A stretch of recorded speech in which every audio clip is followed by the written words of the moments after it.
I'm Dawn. I'm here to talk to you today about business process automation. This is something that I see that is used frequently by some, but it's mastered by very few.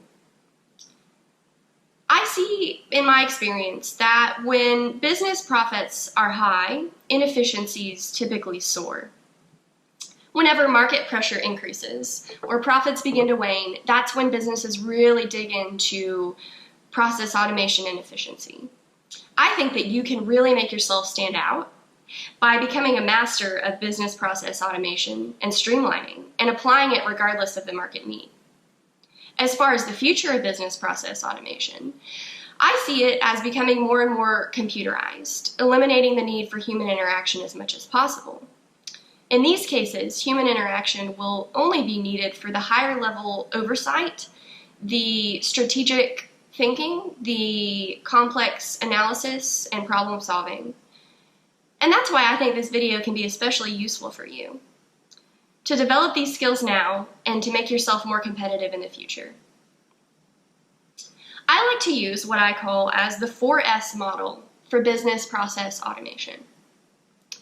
The first step in my 4S model is to strip the process. This means that you take the process down to the absolute bare bones, the bare essentials. A lot of people I find in this step tend to think that there are no steps that can be eliminated. Everything is needed. So I really want to challenge you here to go and map out your process end to end. Go and sit with the people who are actually doing the steps, because they will point out things that you likely will miss. Write out the outcomes of each step. Then map your desired process, your ideal process. This will help you to see which steps can be eliminated, which steps aren't really needed. Once you have your process down to the bare bones, then you will seek to simplify it. Here's where you will look to combine steps, to simplify steps, to require less time, less inputs, less effort. Something that I find that helps in the simplify step is to write out your suppliers or inputs for each step and your customers or outputs for each step. Also, it helps to make a list of any upsets that are happening frequently and where they're happening. Go and seek to figure out why they're happening. Are there undesirable outcomes of steps? If so, why? Utilize all of this work that you've compiled to see how you can simplify your process to make it very well-oiled and efficient. Once you have stripped and simplified your process, you test it, you make sure it works, and once you have reached that point, you are at step 3, which is to standardize.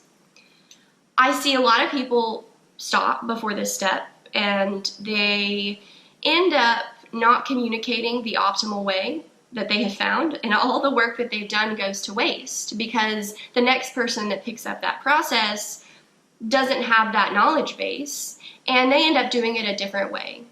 And then the process tends to erode back to its original state, or even worse than its original state. So do yourself a favor, and once you have found an optimal way to approach your process, document it, standardize it, and communicate it. This will help ensure that your process is sustainably efficient. Which brings me to my 4th point. The last step you need is to sustain your process. There is no such thing as a perfect process, and you will always be continually improving. Processes that don't have continual energy input will tend towards disorder. This is what I like to introduce as entropy, the non-technical term of entropy. I don't want any comments from thermodynamic science nerds who send me thermodynamic tables. I am a chemical engineer, so I am aware of the thermodynamic definition of entropy. I'm using this only as a simple explanation to make a point of the fact that in order to sustain your process, you need to continually work on it. Something I recommend here to help is to assign process health metrics. Strive for numbers here wherever possible. I found that when you use descriptive words that aren't really tangible or quantifiable, you really do yourself no good, and you can't measure those or track those. Strive for numbers and track it according to a target that you have. Communicate it in tables or graphs regularly, and this will enable you to quickly see issues that arise or ways that your process needs to be worked on further, maybe areas of waste.